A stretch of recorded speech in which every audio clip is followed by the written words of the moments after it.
BJP की NRI cell निकालेगी उद्घोष यात्रा। विदेशी धरती से चुनाव का करेंगे प्रचार। 2.5 लाख से ज्यादा हरियाणवी एनआर।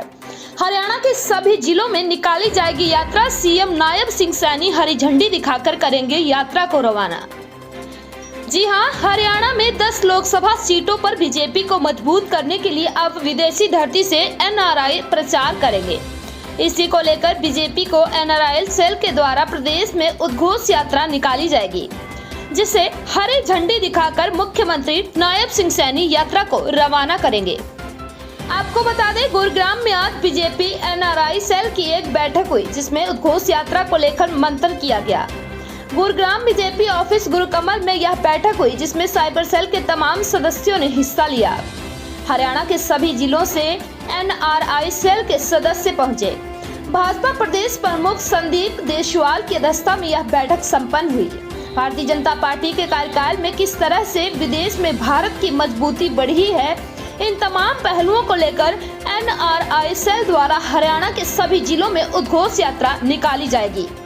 इस उद्घोष यात्रा को हरी झंडी मुख्यमंत्री नायब सिंह सैनी दिखाकर रवाना करेंगे। मई महीने के पहले सप्ताह में इस उद्घोष यात्रा को निकाला जाएगा। हरियाणा प्रदेश के लगभग 2.5 लाख एनआरआई अलग अलग देशों में विदेशी धरती पर रह रहे हैं। वहीं गुरुग्राम जिले से इस यात्रा की शुरुआत की जाएगी, जिसको लेकर तमाम तैयारियां भाजपा कर रही है। इस यात्रा के मार्ग पर भाजपा कार्यकाल में हुए तमाम विकास कार्यों की जानकारी दी जाएगी। इसके अलावा विदेश में भी जो बीजेपी ने मजबूत नीति के तहत कार्य किया है, उसको लेकर भी लोगों को जागरूक किया जाएगा। यही नहीं, हरियाणा के जो लोग विदेश में रह रहे हैं, वह भी बीजेपी का प्रचार प्रसार करेंगे। बड़ी संख्या में एनआरआई भी इस उद्घोष यात्रा में शामिल होंगे और हरियाणा के हर जिले में जाकर इस बात की भी जानकारी देंगे कि किस तरह से बीजेपी के कार्यकाल में पिछले 10 सालों में विदेशी नीति के तहत भारत की मजबूती विदेशों में नजर आ रही है। अब आइए देखते हैं पूरी रिपोर्ट।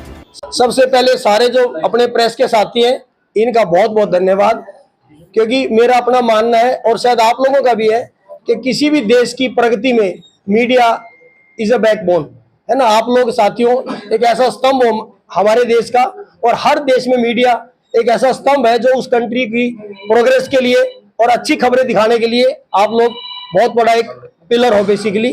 तो इस तहे दिल से मैं आपका धन्यवाद करता हूँ कि आज हमारी प्रदेश की कार्यकारिणी की जो हमारी मीटिंग है, उसके अंदर सारे मीडिया साथी आए और हमारा आगामी जो कार्यक्रम है इलेक्शंस के अंदर कि कैसे एनआरआई सेल अपनी मेहनत से और सारी टीम मेंबर अपने साथ मिलके हम कैसे प्रदेश में 10 की 10 लोकसभा सीटों के अंदर अपनी भागीदारी दर्ज कराएंगे, उसी बात के लिए हमारी प्रेस कॉन्फ्रेंस है। उद्घोष यात्रा किस तरह की यात्रा रहने वाली है, कहाँ ये यात्रा जाएगी, क्या इसका प्रारूप है?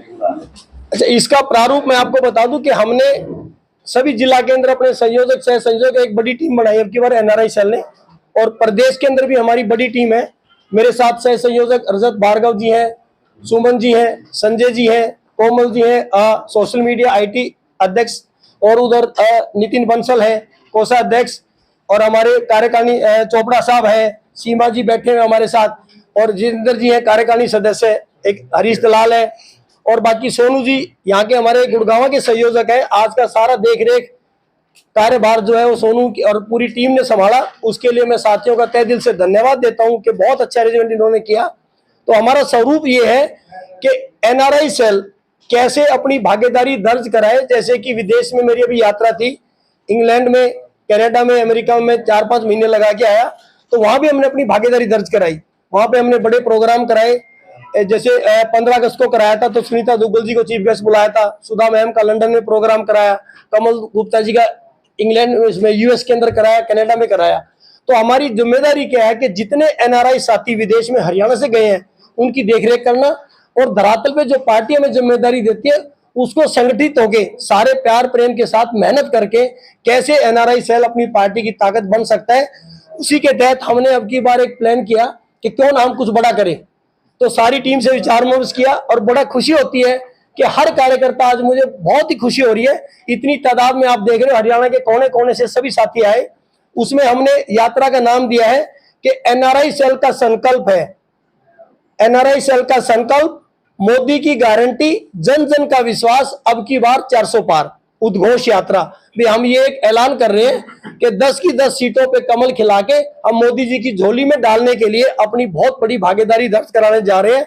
उसके लिए हमने एलईडी एक स्क्रीन ट्रक, बड़ा ट्रक हमने किया है और 3 बहुत ही सुंदर गाने जो ऑलरेडी हमारे सोशल मीडिया पे वायरल हैं, उन 3 गानों के माध्यम से हमने मोदी जी के जो काम है और स्टेट गवर्नमेंट के जो हमारे काम है वो काम हम जन जन तक पहुंचाएंगे और हमारी पूरी टीम इस यात्रा के अंदर अपनी अपनी भागीदारी दर्ज कराएगी और हर डिस्ट्रिक्ट में हम जाके हमारे संयोजक, जैसे आपने देखा होगा कि जब मंत्रीगण चलते हैं तो एक एस्कॉर्ट यहाँ से लेके फिर अगले डिस्ट्रिक्ट में अगली एस्कॉर्ट आती है, तो ऐसे ही हमारे डिस्ट्रिक्ट की टीम, जैसे हमने शुरुआत की गुड़गांव से या जजर डिस्ट्रिक्ट से, तो वहां से फिर नेक्स्ट डिस्ट्रिक्ट में जाएगी तो डिस्ट्रिक्ट की टीम उसको संभालेगी और पूरे डिस्ट्रिक्ट में हम घूम घूम के मेन सिटीज में, गाँव के अंदर और अपने गानों के माध्यम से, और उसके अंदर हमारा स्पीकर सिस्टम भी होगा जिससे लोगों के हम सवाल जवाब भी और अपनी बात रख सकते हैं।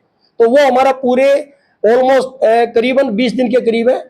सीएम साहब से हमने टाइम लिया हुआ है, तो सीएम साहब इसको फ्लैग ऑफ करेंगे, तो वो अभी टाइम हो सकता है अभी 30 का भी, अब आज ही मेरे पास अभी मैसेज आया था कि शायद 5 को भी हो सकता है, तो क्योंकि उनकी क्या है आजकल बिजी बहुत है, अभी भादोगढ़ में, कल पे झज्जर जिला की जो कार्यक्रम है उसमें सीएम साहब आ रहे हैं, तो हमें चाहते हैं कि अभी हमारा गुड़गांव से हो शुरुआत या फिर नजदीक आसपास से हो, उसमें पूरे प्रदेश की एनआरआई सेल की टीम अपनी भागीदारी दर्ज कराएगी और हजारों आदमी एनआरआई सेल के इकट्ठा होकर इसको फ्लैग ऑफ करेंगे और फिर सबकी ड्यूटीज लगेंगी। उस ड्यूटी के तहत सभी इस यात्रा को हम चाहते हैं कुशलता पूर्वक अच्छे से ये यात्रा हमारी संपन्न हो और पूरे हरियाणा के अंदर हर लोकसभा की सीट पर अपने कैंडिडेट को सपोर्ट करके एनआरआई सेल अब की बार अपनी एक बड़ी भागीदारी निभाने जा रहा है। जहां तक हमारी विदेश की बात है, तो जितने हमारे विदेश के संयोजक हमने बनाए, दीपक फोगाट है कनाडा से, बहुत संपन्न लड़का है, और राहुल शौकीन है यूके से है, और सरताज शेख है वो अमेरिका से है, सूची शर्मा है, प्राची जेटली है, और बड़ी टीम यूएस में बनाई है, फिनलैंड से हमारे साथ, और एक फिनलैंड वाले का नाम क्या है, अनुपमा शर्मा जी है, उसके बाद शिवदत्त शर्मा जी इंडोनेशिया से हैं, ऑस्ट्रेलिया से हैं, तो काफी बड़ी टीम हमने बनाई है। उनकी ड्यूटी लगाई है कि वो लोग अपने अपने रिलेटिव्स को और फ्रेंड्स को वहां से कॉल करेंगे, सोशल मीडिया के माध्यम से हमारी हरियाणा के अंदर पार्टी को सपोर्ट करेंगे, जिससे हमें मैक्सिमम वोट मिले और हम अच्छी एक जीत दर्ज करा सकें। ये हमारा कार्यक्रम होने वाला है। संदीप जी, जिस तरह से आपने भी बताया कि कई देशों में आपने अपने पदाधिकारी बनाए हैं, विस्तार किया है एनआरआई सेल का, मुद्दे वहाँ के क्या हैं? क्योंकि जब भी चुनाव आता है तो मुद्दों पर बात होती है। विदेश में जो लोग रह रहे हैं वो किस तरह से देख रहे हैं भारत को और उनकी क्या सोच है, किस तरह का रिस्पॉन्स है? आज जहां तक मैं एनआरआई साथियों की बात करता हूं, मैं सबसे पहले आपको बताना चाहता हूं, मीडिया के माध्यम से भी एनआरआई साथियों को भी मैंने सोल्जर का नाम दिया है। ये एक ऐसा सैनिक है जो 7 समुद्र पार हमारे देश की आन बान शान के लिए अपना तिरंगा लेके हमेशा मोदी जी के साथ खड़ा रहते हैं, अपने इंडियन गवर्नमेंट के साथ खड़ा रहते हैं, तो उनको भी मैं सलूट करता हूं और धन्यवाद करता हूं। जैसे अपना सैनिक सरहद पर अपनी बंदूक लेके हम सबको चैन की सांस सोते हैं, वो अपनी जान की कुर्बानी लगाते हैं, ऐसे ही एनआरआई साथी, आप सबको मीडिया वालों को पता होगा कि राम मंदिर का जब ये प्राण प्रतिष्ठा थी तो वह 20-20 दिन के हर कंट्री के अंदर मंदिरों में जो एक जगमगाहट थी, वो मैं लाइव एग्जाम्पल मैं भी वहां था, और उसके बाद जो भी इंडिया में प्रोग्राम होते हैं वो लोग वहां बड़ी धूमधाम से मनाते हैं। इसका श्रेय ऐसा नहीं है कि पॉलिटिकल भी मैं बीजेपी से बिलोंग करता हूं तो मैं सपोर्ट कर रहा हूं, मेरा अपना एक्सपीरियंस है, मैंने 13-14 साल यूएस में बिताए। मोदी साहब के बनने के बाद उस एनआरआई साथियों में ये कॉन्फिडेंस आया है कि वहां पे पहले प्रधानमंत्री जाते थे, आते थे और चले गए, आगे पता ही नहीं लगता था। अब सारा मीडिया की हम सुर्खियां बन जाते हैं, मोदी साहब जाते हैं तो उनके सब अखबारों की, इलेक्ट्रिक मीडिया की सुर्खियां बनते हैं। वो ये नहीं है कि मीडिया की वो इसलिए बनते हैं कि उन्होंने काम अच्छे किए हैं, ईज ऑफ डूइंग बिजनेस हुआ है, सारा सिस्टम ज्यादातर ऑनलाइन हुआ है। तो एनआरआई साथियों को एक ही चीज चाहिए कि देश में जाए तो उनको हैसल कम हो।